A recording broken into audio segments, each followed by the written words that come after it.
Story 1. Putting my then 5-year-old to bed, he suddenly giggled and said, "Look at that guy behind you. He is hanging upside down." It took me a couple of terrifying seconds to realize he was actually talking about a Lego minifigure. Story 2. Walking down a sidewalk next to a brick wall, my then 3-year-old stopped and said, "I want to stay and take care of all of these babies. They want me to lie down with them." We reached the corner and saw that the wall surrounded a cemetery. Story 3. Not said to me, but my mom. When my sister and I were little, she would always ask how old I would be when she was a certain age.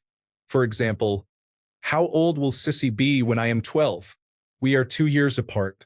One day she asked, "How old will Sissy be when I am 8? My mom said 10. Then she said, "Sissy will never be 10. With the straightest look on her face. My mom was terrified for my 10th birthday for years. Story 4. When I was pregnant with my second child, my son was 3. The day before my first scan, out of nowhere, he looked at the sky, waved, and said, "Bye, bye, baby." It was eerie because he used to say strange things like that. The next day, during the scan, the technician felt a heartbeat, and I thought, phew, my weird little psychic son was right. Then she frowned and asked if twins run in my family. I said yes. She said she needed to get a doctor, and they told me I had just miscarried my daughter's identical twin. It was very strange. Story 5. I once asked a child what they wanted to be when they grew up, and they replied, "Just like you, but alive." Story 6. I was babysitting this sweet 4-year-old when, out of nowhere, she looked up at me and said, "You used to be my mother before the fire." Then she just smiled and went back to stacking her blocks as if she had not just said the creepiest line of the year. Story 7. During an advertisement for starving African children, my son, when he was 2 years old, said, "I was a starving African baby, but I died." Story 8. For me, I think it was the news story of the 5-year-old who brought a gun to school and shot his teacher. After he pulled the trigger, he kept yelling, "I killed that woman." This happened in Newport News, Virginia. Story 9. My daughter, then 5, was in the backyard burying little toys and trinkets in various holes she had dug. I asked what she was doing, and she replied, "They are for Satan because he is lonely and does not have any friends to play with." I guess on the plus side, 20 years later, she is still just as empathetic. Story 10. Not creepy but alarming. I was volunteering at a summer camp for children aged 5 to 10 as a high school student. On the first day, a little girl hinted at some neglectful behavior happening at her house. I was quite concerned, so during my break, I told my supervisor. However, the little girl had already been picked up. She did not return after that day, so I assumed her parents had withdrawn her from the camp program. I really hope she is all right. Story 11. When I met some children who live nearby, an 8-year-old girl asked me if I wanted to see her underwear. I believe she must have had a class at school where she learned about harmful individuals, and she was not offering to show me but was checking to make sure I was not a threat. Story 12. My son was about 4 years old when he was remembering an old friend from his 2-year-old preschool class. He met the friend on the playground, but the friend passed away because his parents did not take proper care of him. Story 13. While driving under a highway overpass where several people had died by jumping off in recent years, my then 3-year-old daughter looked up at me from her car seat and said, "They are all dead. We have gone that way hundreds of times since then." But she only said it that one time. Story 14. I was not exempt from being dragged to church by my mother throughout my high school years and ultimately moving out. One Sunday, the pastor's daughter at the Southern Baptist Church sat next to me in one of the middle rows while playing on her iPad. I was about 16 or 17 years old at the time, and his daughter was around 8 or 9. We had just finished the opening hymns when she tugged on my shirt to get my attention. I looked down at her, and she motioned with her hand for me to lean in so she could whisper something. I leaned down, and she whispered in my ear, completely unprompted, "I have dreams where you are all screaming and bleeding all over this room." I slowly turned to look at her, and she was smiling ear to ear before slowly turning back to look up at her father as he finished his opening prayer. She then returned to her regular program, and I found a new seat and a new religion. Story 15. I was babysitting a kid with his little sister. He was very quiet and definitely going through some things. I knew he came from an abusive background and was living with his mom after his dad had custody taken away, but I didn't know anything about the abuse. Just going through the motions of the evening babysitting. He was a quiet little guy, sitting on the floor watching a movie in silence most of the evening. He had eaten dinner quietly. He said thank you, but it was more like thanks, and then went back to watching the movie his mother had already put on before I got there. I paused the movie briefly for dinner, and everything was going okay. She had texted me, and I said everything was going great. Just about to put him down for the night. She said that with everything going on, she hadn't been too hard on him and would appreciate if I just let him fall asleep, as he usually fell asleep with movies on. So I thought, whatever. He moved to the floor and I was going to get comfortable on the couch. I had just laid down with my feet hanging off the edge when he turned around and glared at me. I thought maybe that bothered him, so I sat up and started watching the movie with him. He kept glaring at me, so I said, "Do you need anything?" I am not kidding. His word-for-word response to me, in all the years of my life, I will never forget. While still glaring at me, he said, and this was the first full sentence all night, after about 2 hours of babysitting, "No, but if I were you, I'd be careful getting comfortable. If you let your guard down, I will stab you." Then, without missing a beat, he turned back to the TV and started watching the movie again, like he never said anything. I texted the mother what happened. She replied, "I am so sorry. I had heard from other babysitters that he was hostile and that they never came back, but I never knew why. They never told me. I hate to say it, but yes, I was part of the line of babysitters that never came back." Story 16. When my sister was 2 years old, I was playing with her in my room. She suddenly looked at a corner and said, "Ghost uncle." She said it with such conviction that it scared me. I recited all the prayers that night. Story 17. I will find you. Context. This was a child I had taught, and they were very sad that I was leaving the school. Still utterly creepy. Story 18. When my brother was around 3, we were all sitting on the porch and not really talking. The sun was going down, and suddenly, my brother said in a quiet, low voice, "Darkness comes." Story 19. I was checking out at a supermarket when a child, whom I assume was 1 year old, looked at me and said, "Mom." A few days later, I found out I was pregnant. Story 20. When I was little, too little to remember clearly, but I do. I hopped on the couch, grabbed my jack-o'-lantern candy holder, it was close to Halloween, held it in front of me like a steering wheel and told my dad to get in. We were going home, no, my home, my real home. When he just stood there staring at me, I said, "Well, all right," pretended to reverse, then pretended to drive, shifting gears and all. I scared my dad. He asked, "Is this a weird past life thing? Where did she learn to shift?" But honestly, there was no other home. I was just being a weird baby. Story 21. There are headless people partying here. See? See? Said my 5-year-old sister at a new house. My mom sold the house within a week. Story 22. Not technically me, but my niece, then 4 years old, told her mother that she liked her much better than her own mother before, who was mean to her and held her head under the water for too long. The same niece, then 6 years old, said, "I told you not to touch her, Agatha," to one of her dolls behind my back. She then told me to make sure none of her dolls touched me because they are made of blood, guts, and stones and want to be real. If I let them touch me, they will turn me into a doll too. Story 23. I once joined a Counter-Strike game on Mirage. There I was, playing with random players. I was talking for some time, saying things like, "Go there, go here, and please drop weapons." This happened in a match with 8 other players. There was one guy on our team who asked me where I was from. I told him without thinking much about it. Out of nowhere, this guy started speaking my language.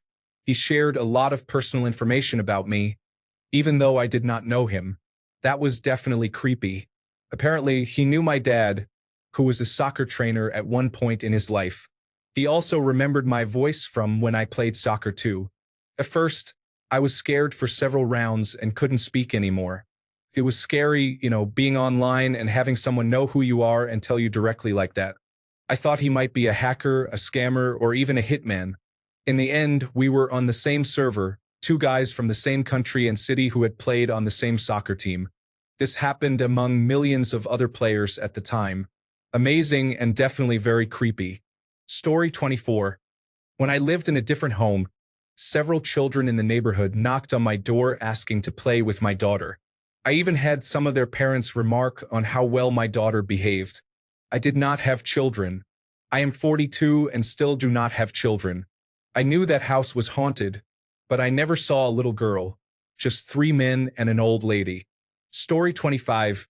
Years ago, when I managed a dog daycare, a father and his 5-year-old came in to sign up their puppy. Out of nowhere, the child asked me how old I was.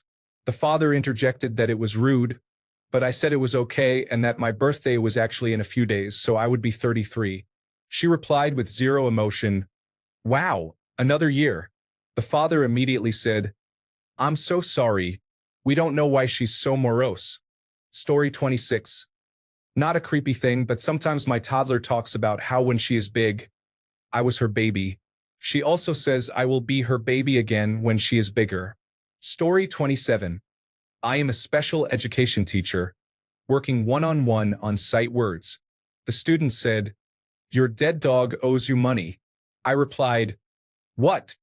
He repeated it. I nervously asked why. He said, "Because you are a good person." I was thinking, what is going on? I asked, "Okay, but why are you bringing my dead dog into this?" He responded, "I am just saying, if your dog comes back as a human, she needs to find you and give you money." I ended the conversation there. Story 28. I was watching a 9-year-old boy and his 13-year-old brother. The younger boy suddenly said that when he reaches puberty, he plans to shave his pubic hair like his brother does. His brother looked at him with horror and turned bright red. Story 29. My 3-year-old recently told me he died in a snowstorm. Someone found him in a snowbank, and then he flew up. Story 30. Leaving a hotel in Atlanta after celebrating my then 2-year-old's birthday. He was lying down facing the ceiling and said, "Bye-bye." While waving at the ceiling, he said, "Man up there." He had never mentioned anything similar before or after. He will be 5 soon, and I still think about it. Story 31. My cousin, who was known to cause trouble and have violent, mean outbursts, said that Satan is pronounced Sutan, like suntan without the first N. He was about 6 or 7 years old at the time. Story 32. My own daughter liked to tell me about living in the mountains with her grandmother before she came to live with me. I thought it was just one of those things toddlers like to make up. That was until one day when my parents put up an old picture of my paternal grandmother in their house. When my little one saw it, she quickly said, "There's my grandma." My daughter had never met her, as she passed away when I was about 11. We never had any pictures of her or talked about her during my daughter's 3 years of life. To make it creepier, she explained to me one day that Grandma now lives on a hill under a big stone and a big tree. The hair on my neck stood on end because that was a pretty accurate description of the graveyard where she is buried. A graveyard my daughter has never been to. One day I decided to put my daughter into her car seat and asked her to direct me to where Grandma lives. The graveyard is only about a 20-minute drive from where we live, but my daughter had never been there before that day. She directed me perfectly along the roads to the graveyard. When we got there, I asked her to show me which stone Grandma lives under. That paranormal princess confidently led me directly to the grave and proudly announced, "This is where Grandma is." To this day, it still gives me chills thinking about it. Story 33. I was talking to my friend's son, who was about 9 years old at the time. I was telling him all about the different houses I have lived in over the years. "What about the one on Woodland Drive?" I froze, staring at my friend incredulously.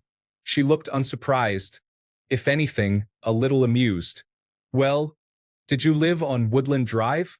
My parents had, in fact, rented a house on Woodland Drive when I was very young. I hardly remember the place myself. I also could not recall ever telling my friend about it, at least not in any great detail. Yes. He just knows things sometimes. Story 34. My brother, age 2, asked, "Where did the bird lady go?" while looking around confused. The next day, I asked him if it was me, mom, or grandma, and he said no. He started talking very early, by the way. Story 35. I was telling her not to touch the stove, and my little sister laughed and said, "I know what fire feels like. You weren't even there." It was such an unhinged tone of voice. Story 36. I dated a girl who had a much younger brother when I was 19. He was my little buddy then. By the time he was 6, he would occasionally talk about seeing a person outside whom he called by a strange name I do not remember anymore. They lived about 20 minutes outside the nearest small town in dense woodland. He seemed to see him only at night and described him as an Indian with white paint. I should also mention this was a native family. His dad was a lead man dancer and tribal elder. They had a hot stone lodge where they allowed members of their tribe ceremonial use. It was not unusual for this little boy to have seen many people in paint. However, they should not have been standing outside the house at night wearing paint, so that was unusual. I split with his sister after 3 years and met him again years later at a powwow. His dad was still a prominent dancer. I do not know what happened, but I was shocked. He was about 13, had grown into a big, strong young man, spoke with a deep voice, but was timid, scared, quiet, and seemed intellectually delayed.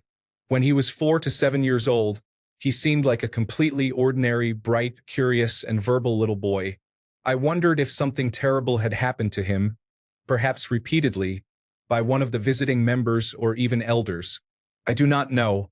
I asked his sister some questions but couldn't bring myself to be direct, and she was not very interested in talking to me, even years after our breakup.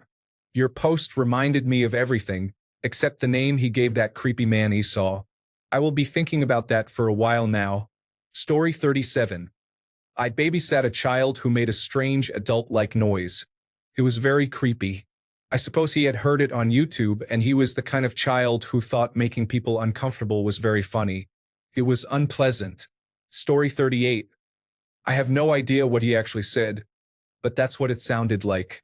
My response was, "I guess you could do that." Story 39. This was about 30 years ago. I wanted to get a parrot and found a breeder. We went to the house. It was full from floor to ceiling with items. Beanie Babies, clothes, and more. In hindsight, it was likely a hoarder's house. The birds were in the basement. They appeared well cared for, so I bought one. The man had a wife and a 5 or 6-year-old daughter. When we were leaving, the little girl wrapped her arms around my legs and said, "I want to go home with you.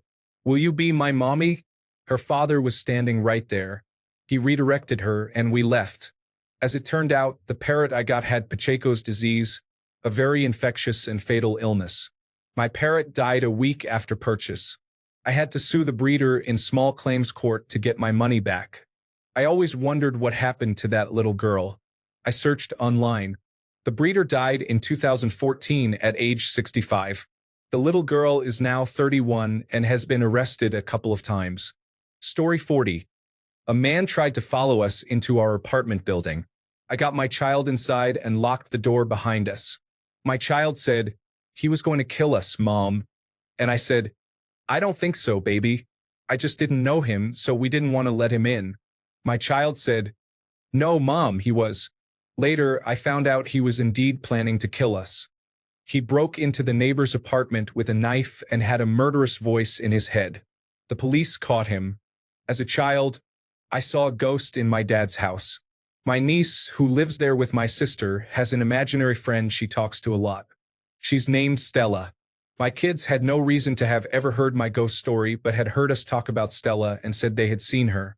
I asked them to describe her, and my child described the ghost I had seen when I was younger exactly.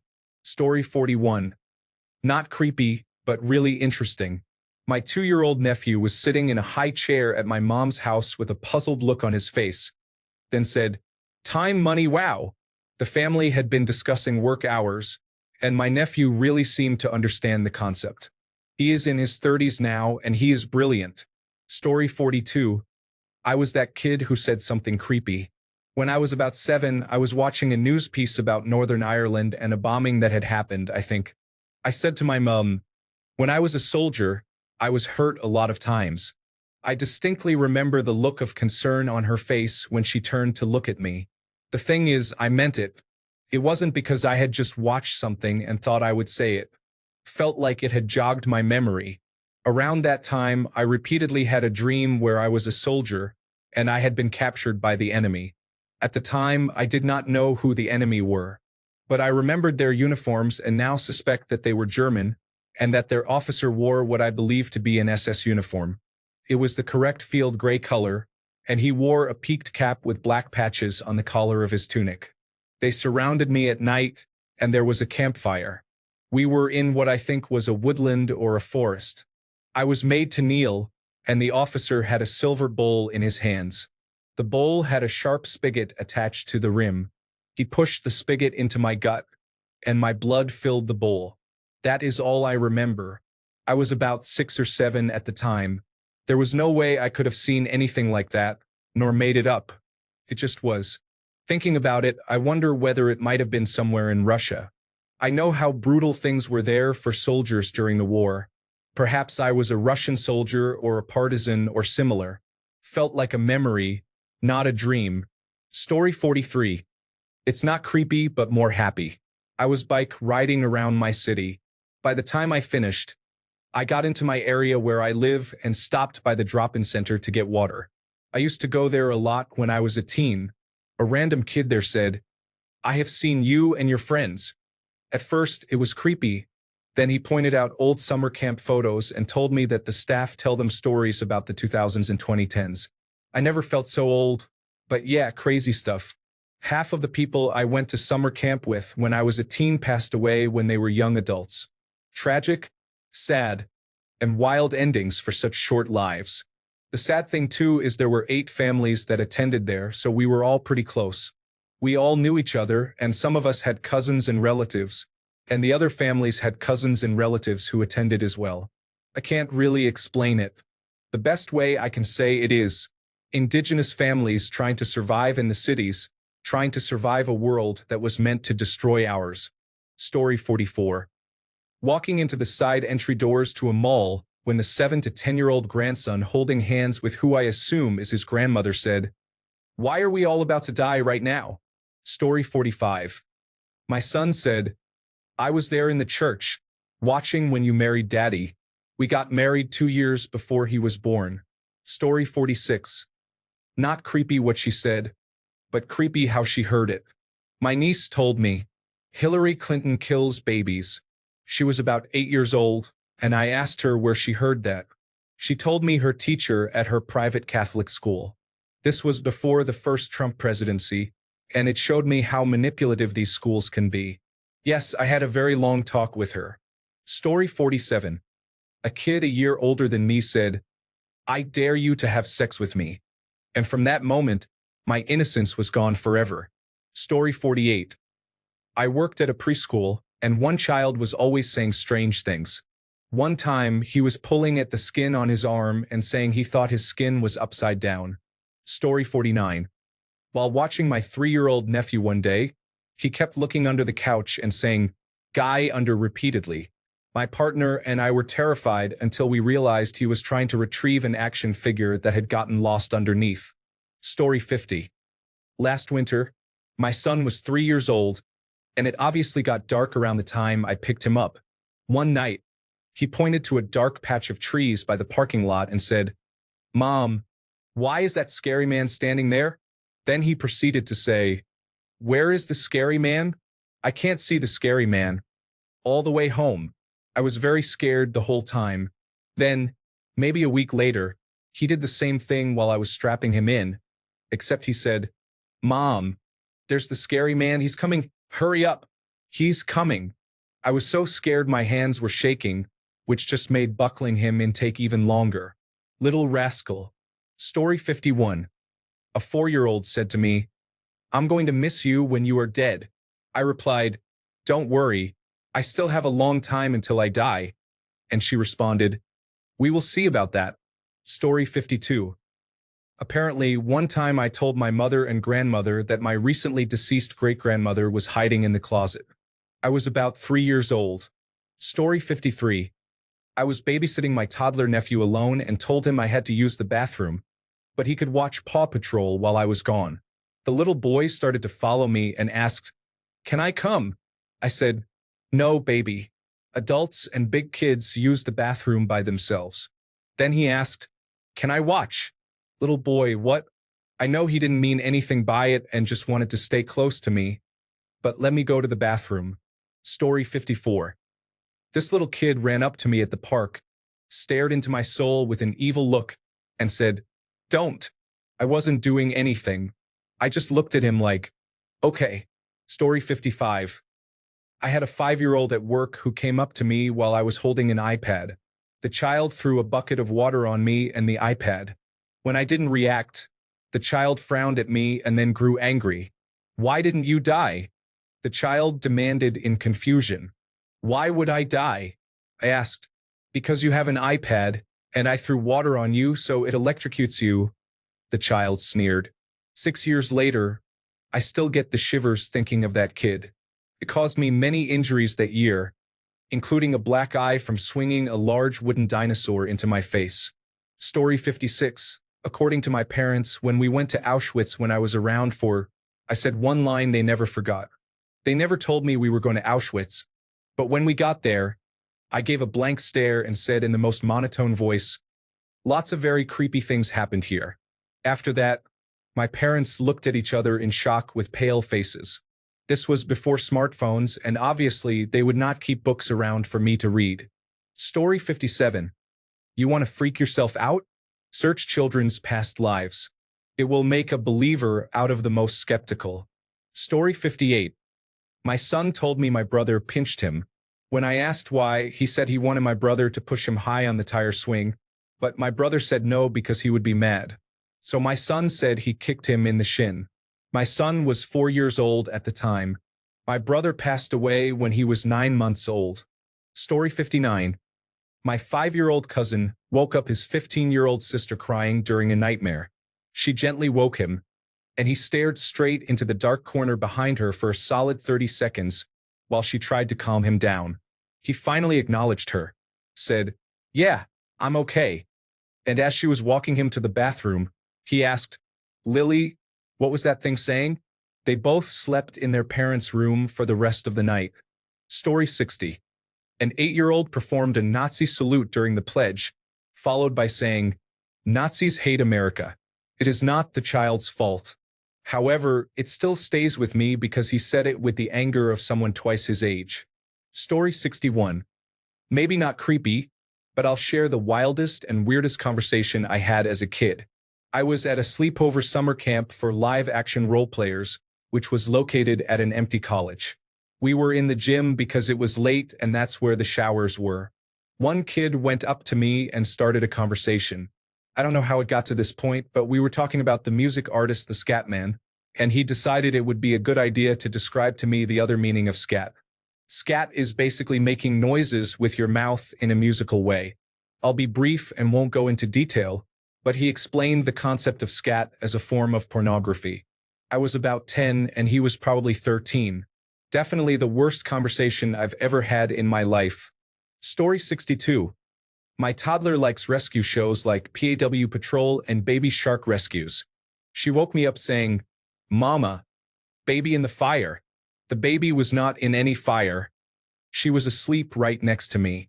Still a scary sentence to wake up to. Story 63. A couple walked past my cousin, her kids, and me with a Nikon camera with a big lens. Her 6-year-old asked if they were going to photograph a dead body.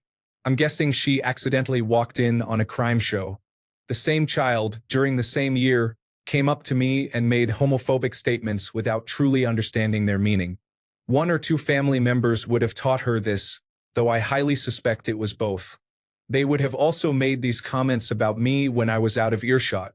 Story 64. I once did some translation work with some European friends at a woman's house in Pennsylvania.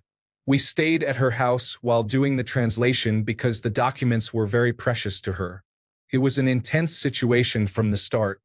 She was an older woman but had a little girl around 7 or 8 years old. The girl was unusual and had a unique first name. The little girl was obsessed with one of my friends who was with me, a German man. Once she came to him wearing a dress and was parading in front of him, as little kids do. There was no harm in that. To play along, he asked her, "Oh, where are you going dressed like that?" She stopped moving, stared at him, and answered in a flat voice, "To a funeral." Story 65. My almost 2-year-old told me that there was a baby in my stomach. I laughed. My husband laughed. We had no plans to have another child. A week later, I got a positive pregnancy test. Story 66. This human form is severely limiting my capabilities. I cannot tell if what she said is scarier or the fact that her eyes were charcoal black. Story 67. Not me, but a guy I went on a date with apparently had a child say to him, "Name, do I have skin?" "You certainly do, small child." Story 68. When I was younger, a kid on Roblox told me, "I'm in your walls." That night, I heard sounds in my walls. Story 69. 7-year-old nephew. "Auntie, are you ever going to get married?" "You should." He said this in a weirdly patronizing tone. Me, "No, brother-in-law." I swear he didn't repeat this from us. Nephew, "Then let's get married." Brother-in-law, "I think it's time we end this conversation." Story 70. I was setting off fireworks in the backyard. A few of the local children had come over. One of the fireworks failed to explode and fell to the ground. I said jokingly, "I hope that did not land on anyone's house." One of the neighborhood children, aged about 10, said in a very deliberate and monotone voice, "If it lands on my house, I will kill you." Story 71. I was working in a preschool. A 4-year-old boy who had previously told me he hated me during the first time I ever spoke to him suddenly appeared in front of me, holding a pair of scissors. "Can I hurt you?" "No, little one. No, you may not." Story 72. I was 14 or 15, babysitting my neighbors. The homes in my neighborhood were over 100 years old at that time. It was October, and they had a motion-activated decoration that played creepy sounds if you walked directly in front of it. Their house had a large foyer, so it was placed between the front door and the front picture window. It was high enough that it wouldn't activate when the kids walked by, so they specifically asked me to walk past it a few times. You had to walk very close to it for the motion detector to work. By the time it started to get dark outside, we had made our way upstairs to play, when suddenly I heard the Halloween decoration going off downstairs. The 4-year-old's eyes got very big, and she shook her head and said, "Yeah, that happens when it gets dark." They had a cat, which was my first logical guess, but the cat was in the room with us. Fortunately, their house had a servant's staircase at the back, so I was able to sneak downstairs and turn on all the lights without using the front staircase and going through the foyer, just in case someone had broken in. My dad was home, so I had already alerted him to come over and check outside. We couldn't find anything. I didn't sleep that night. Story 73. My niece and nephew, both about 4 years old, described exactly what a holy angel looks like. Multiple eyes, feathers, and a telepathic way of communicating. Both of them sleep in the same room but said the angel came to visit them multiple times. When asked about it, they just shrugged it off like it was no big deal. I know kids say weird things, but that one stuck with me. Story 74. An 8-year-old boy asked me and my friend if we had ever tried sex with each other. I am pretty sure he did not even know what he was saying. Story 75. Not to me, but to my husband. Our 5-year-old niece at the time made up new lyrics to Happy Birthday that went, "Happy birthday to you. Happy birthday, Uncle Dave. No more birthdays for you. Happy birthday to you." It was written in a card, but I like to think she would have sung the last line like a death metal singer. Story 76. "Oh, you are Albanian? Mom and Dad told me that we should hate Albanians," he said while jumping around. Story 77. I was at Disneyland and was finally boarding It's a Small World after waiting nearly an hour. When you first hop on, Your little boat moves through the canal and under some bridges before entering the ride proper. As we passed under one of these bridges, we looked up to see a little girl looking straight down at us. She looked us dead in the eyes, waved her hand, and said, "Goodbye forever." As someone who already finds this ride creepy, I definitely did not need that.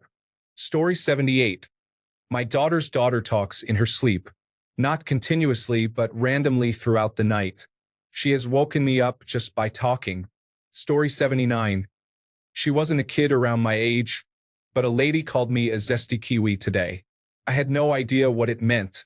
All I know is Kiwis usually refer to New Zealand soldiers, which I am not. Story 80. My son was probably about 3 or 4 when I was putting him to bed. I told him I loved him. He said, "I love you, but not the little girl under my bed." The way I said goodnight and ran. Thanks a bunch for sticking around till the end of the video. Remember to subscribe, and until next time, stay awesome and goodbye.